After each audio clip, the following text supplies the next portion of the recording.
really like this lake because it's also from a real life location, and that area is called Kyrksjön, and it lies very close to where I live. So I went there one day, actually with my dad, and I went around taking photos, and he must have thought I was pretty weird. However, an interesting thing with this bit is that the water is reflecting the sky very good, and it makes the water look damn nice. But it's actually faked.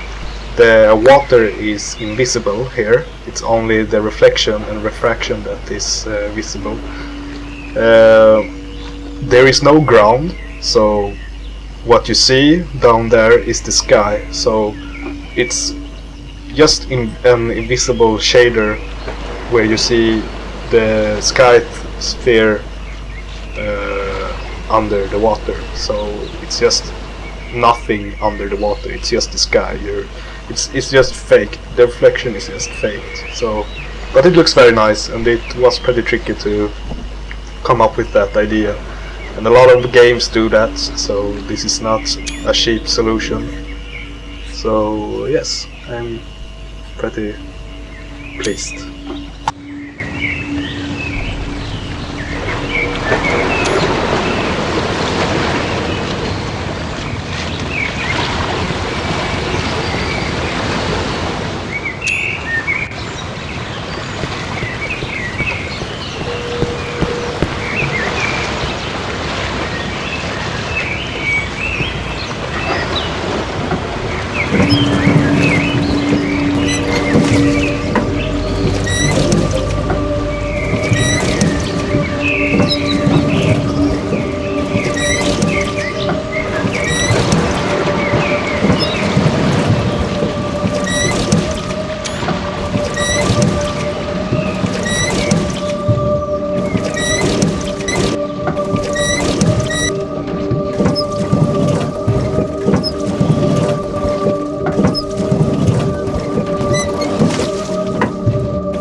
Hopefully you'll think we're copying Silent Hill 2 in this part. It really came about because I really wanted to break up the first person view. I mean, I just wanted to add some kind of new dynamic to the gameplay, and we felt that a boat ride across the lake in third person might be a really nice break, and it'd kind of allow you to get your breath whilst you kind of take in all the surroundings. It's a really beautiful map, and there's all the kind of daylight and forest and all that kind of stuff, and I think it's a nice contrast to what you've previously been going through in the cities. I think it's a nice little break.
Swimming parts are another way to break up the whole first-person view run and gun gameplay.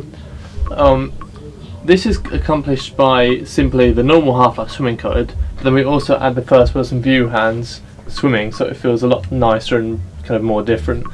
Those of you who are a bit more astute may notice that as you pull your hands to the right, much like a normal swimming, that propels you forward. You also may notice that when you get out of the water, your sleeves are darker, and so your gloves, to simulate them being wet.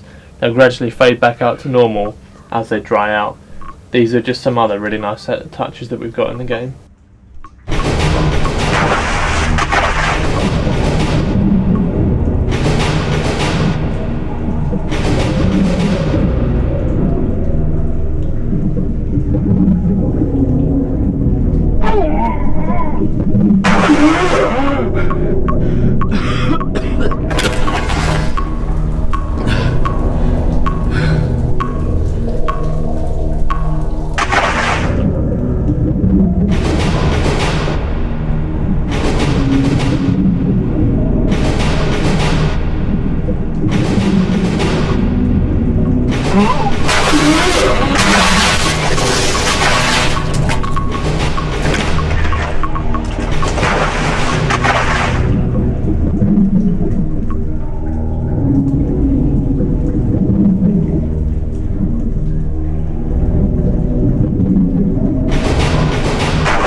I really love this section of the mod because it's the first map I've ever made that's in daylight and outside area, of course.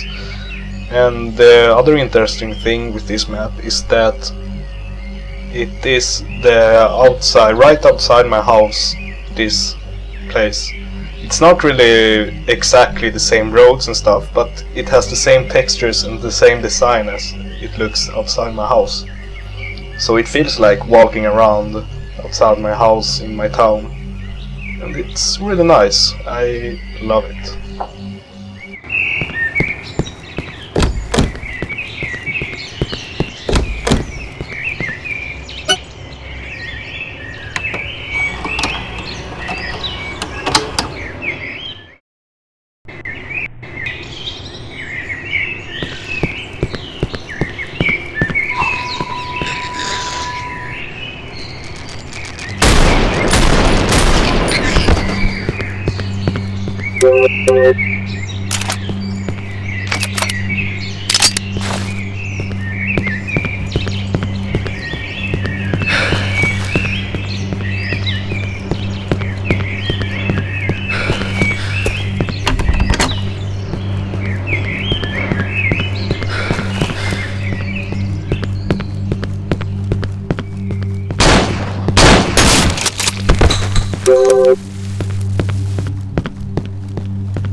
Finally home.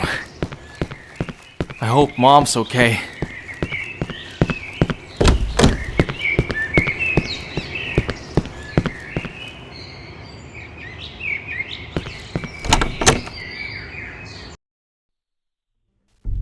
Mom? Mom! Where are you? Mom! Mom!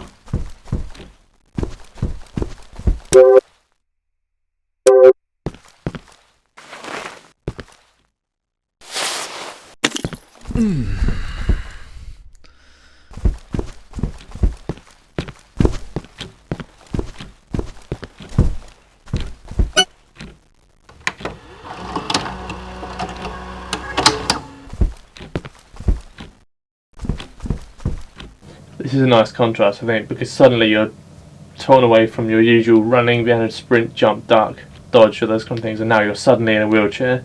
You can only move slowly, you can't strafe, you can't dodge, you can't do anything, and you've got one weapon. Hopefully, it's a nice contrast, although I'm sure many people won't like the fact that you're now so suddenly limited in vision, and this is a somewhat slower ending than the other versions.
I stopped myself from doing it, from committing suicide.